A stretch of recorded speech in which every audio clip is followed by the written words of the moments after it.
जिज्ञासा, curiosity unleashed. तो चलिए आज के इस एक्सप्लेनर में सीधे गोता लगाते हैं। हम बात करने वाले हैं 5वीं सदी के जीनियस महान गणितज्ञ आर्यभट्ट की और डिकोड करेंगे उनकी उस मास्टरपीस को जिसे हम आर्यभट्टीय कहते हैं। मतलब हम अक्सर मॉडर्न साइंस और मैथ्स की बात करते हैं, है ना? लेकिन सोचिए, सदियों पहले एक इंसान ने इन सब की नींव एक कविता के रूप में रख दी थी। है ना कमाल की बात? स्क्रीन पर दिख रही इस लाइन को देखिए, कितनी शांत और खूबसूरत उपमा है ये लाइन आर्यभट्ट को सिर्फ एक एस्ट्रोनॉमर नहीं बल्कि एक कवि वैज्ञानिक बना देती है। मतलब एकदम भारी और क्रांतिकारी विचारों को समझाने के लिए प्रकृति का इतना सुंदर इस्तेमाल। ये सच में दिखाता है कि साइंस और आर्ट कितनी खूबसूरती से एक साथ चल सकते हैं। तो इस किताब की असली अहमियत समझने के लिए हमें सबसे पहले ये देखना होगा कि इन गहरे सच को आखिर पैक कैसे किया गया था। करीब 499 ईस्वी की बात है। इस किताब में सिर्फ 121 श्लोक हैं, लेकिन इतने रहस्यमयी और सुपर कंप्रेस्ड कि क्या कहने। ये पूरी रचना 4 हिस्सों में बटी है: गीतिकापाद, गणितपाद, काल क्रियापाद और गोलपाद।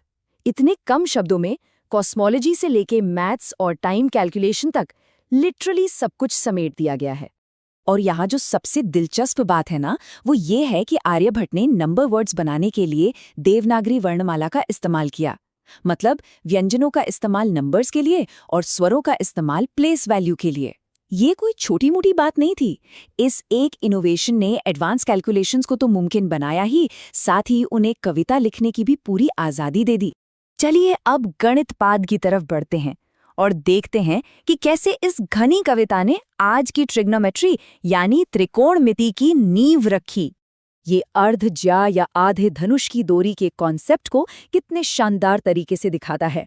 आर्यभट्ट ने सर्कल की ज्योमेट्री को मीट्रिक प्रॉपर्टीज देने के लिए इसी अर्ध ज्या को डिफाइन किया था। आसान शब्दों में कहें तो उन्होंने दुनिया का पहला साइन फंक्शन बना दिया था। ज्यामिति और गणित का ऐसा संगम पहले कभी नहीं देखा गया था। और उन्होंने यहीं रुककर दम नहीं लिया। उन्होंने एक यूनिट सर्कल के क्वाड्रेंट को 24 बराबर हिस्सों में बांट दिया और ऐसा करके 0 से 90 डिग्री के बीच फिक्स्ड एंगल्स पर साइन की एक एकदम सटीक टेबल तैयार कर दी। उस जमाने के हिसाब से ये बहुत बहुत बड़ी साइंटिफिक छलांग थी। अब यहाँ ध्यान देने वाली बात क्या है? साइन डिफरेंस के लिए उनका जो ये प्राचीन रिकर्जन रिलेशन है ना, वो असल में उसी फाइनाइट डिफरेंस कैलकुलस की तरह काम करता है जिसे हम आज इस्तेमाल करते हैं। जी हाँ, आज के टाइम में श्रोडिंगर इक्वेशंस जैसी बेहद कॉम्प्लेक्स डिफरेंशियल इक्वेशंस को सॉल्व करने के लिए इसी तरीके का इस्तेमाल होता है। मतलब सोचकर ही रोंगटे खड़े हो जाते हैं कि 5वीं सदी का ज्ञान आज क्वांटम फिजिक्स तक गूंज रहा है। ट्रिग्नोमेट्री से थोड़ा आगे बढ़ते हैं क्योंकि इन श्लोकों के पीछे सर्कल के डायमेंशन से जुड़ा एक और बहुत बड़ा मैथमेटिकल ब्रेक थ्रू छिपा है। ये खास श्लोक देखिए, ये एक निर्देश को कविता के रूप में इनकोड करता है। 100 में 4 जोड़ें, 8 से गुणा करें और फिर 62,000 जोड़ें, अंत में 20,000 से भाग दें। सुनने में तो एकदम कविता लगती है ना? लेकिन असल में ये एक प्योर मैथमेटिकल फॉर्मूला है। और पता है इस कैलकुलेशन का रिजल्ट क्या आता है? 3.1416, जो कि पाई की एक हैरान कर देने वाली सटीक वैल्यू है। और सबसे कमाल की बात तो ये है कि आर्यभट्ट ने इसके लिए खास तौर पर आसन्य शब्द का इस्तेमाल किया था, जिसका मतलब होता है समीपस्थ या अप्रॉक्सिमेट। मतलब वो ये बात बहुत अच्छे से जानते थे कि ये कोई रफ एस्टिमेट नहीं है बल्कि एक्चुअल वैल्यू के बहुत करीब है। आजकल के रिसर्चर्स इस टेक्स्ट को बहुत ही अलग अलग नजरियों से देख रहे हैं। जैसे IJSRT जर्नल में छपी एक ऑल्टरनेटिव थ्योरी ये भी कहती है कि शायद ये फॉर्मूला एस्ट्रोलॉजिकल फिगर्स का इस्तेमाल करके निकाला गया हो। हम यहाँ किसी एक थ्योरी का पक्ष नहीं ले रहे हैं, लेकिन ये देखना बहुत ही दिलचस्प है कि विद्वान इस प्राचीन रहस्य को डिकोड करने के लिए कितने अलग अलग तरीके अपना रहे हैं। चलिए अब प्योर मैथ से निकलकर थोड़ा ब्रह्मांड की सैर करते हैं। गोलपाद सेक्शन में हमारे सौर मंडल को लेकर कुछ बहुत ही रैडिकल आइडियाज दिए गए हैं। आर्यभट्ट ने उस जमाने में ही ये कैलकुलेट कर लिया था कि नक्षत्र वर्ष यानी सिडेरियल ईयर की लंबाई क्या है, और वो भी आज के मॉडर्न साइंटिफिक वैल्यू से सिर्फ 3 मिनट के अंतर पर। इसके अलावा उन्होंने बिल्कुल सही बताया कि चांद के पास खुद की रोशनी नहीं है, बल्कि वो सूरज की रोशनी को रिफ्लेक्ट करता है। और सबसे बड़ी बात, उन्होंने ये क्लियर किया कि ग्रहण किसी पौराणिक कथा की वजह से नहीं, बल्कि ग्रहों और परछाइयों की खेल की वजह से होते हैं।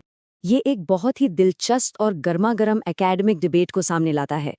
बीएल वैंडर वेडन जैसे कुछ स्कॉलर्स का मानना है कि आर्यभट्ट के काम में एक छिपा हुआ सूर्य केंद्रित यानी हीलियोसेंट्रिक मॉडल मौजूद है।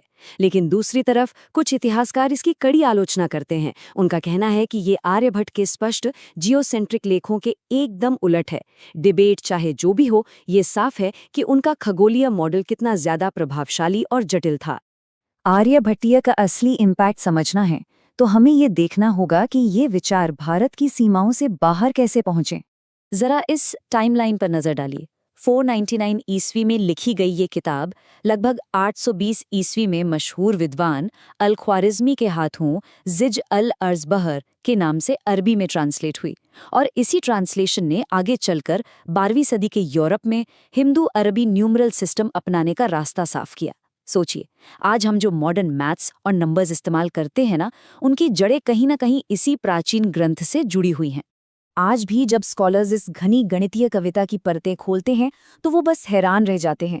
सिर्फ 121 श्लोकों में समेटे गए इस अथाह ज्ञान को देखकर जहन में बस एक ही सवाल आता है कि इस प्राचीन रहस्यमयी कोड में और ऐसे कितने मॉडर्न साइंटिफिक सच हैं जो अभी भी अनलॉक होने का इंतजार कर रहे हैं। इसी सोच के साथ हम आज के इस एक्सप्लेनर को यहीं रोकते हैं। सीखते रहिए और एक्सप्लोर करते रहिए। Thanks for watching. Please like, share, and subscribe, comment your next video topic.